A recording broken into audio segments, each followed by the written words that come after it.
जय हिंद students, myself Divyanshu Pandey और आज के सेशन में आप सभी का वेलकम है। आज पूरा देश 15 अप्रैल को भारत के एक शूरवीर एयर मार्शल अर्जन सिंह की बर्थ एनिवर्सरी मना रहा है। तो चलिए बर्थ एनिवर्सरी रिलेटेड हम इम्पॉर्टेंट पॉइंट्स को भी जानेंगे और ये देखेंगे कि एयर मार्शल अर्जन सिंह उन्होंने भारत राष्ट्र के लिए क्या क्या योगदान दिया है। शुरुआत करते हैं आज के सेशन की।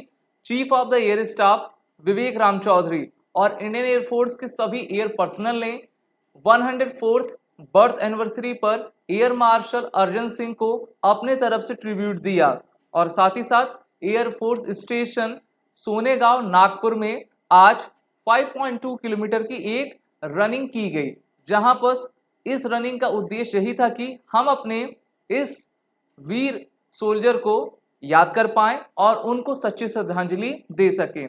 अगर हम इनका पूरा कार्यकाल देखें तो देखिए 15 अप्रैल 1919 में लायलपुर में इनका जन्म हुआ था।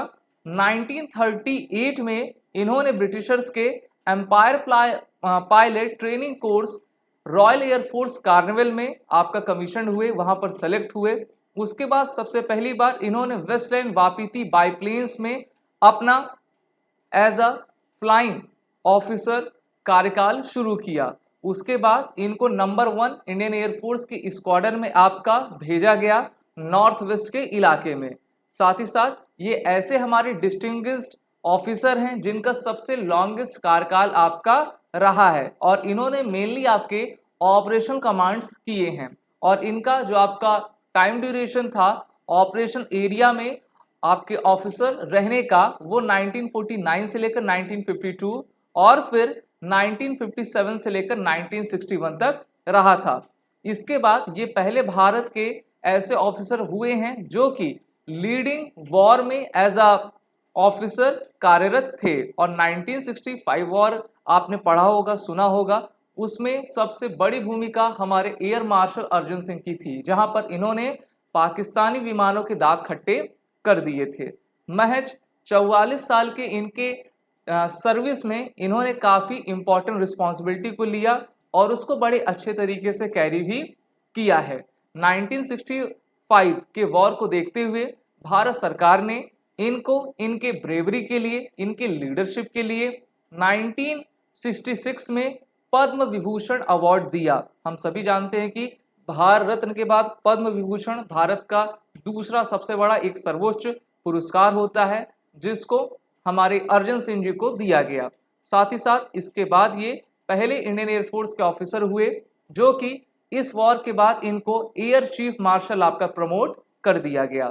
तो ये इनकी है खासियत। और अगर हम देखें जब ये रिटायर्ड हुए भारतीय वायुसेना से, उसके बाद भारत सरकार के द्वारा इनको अलग अलग सर्विसेज में भेजा गया, जैसे कि ये डिप्लोमेट रहे, पॉलिटिशियन रहे, एडवाइजर रहे हमारे भारत सरकार के, और विदेशों में जैसे कि आपका स्विट्जरलैंड, होली सी, लाइंचस्टाइन, यहाँ पर ये भारत के एम्बेसडर 1971 से लेकर 1974 तक रहे और केन्या के हाई कमिश्नर 74 से लेकर 77 तक रहे जब भारत में इंदिरा गांधी जी की सरकार थी।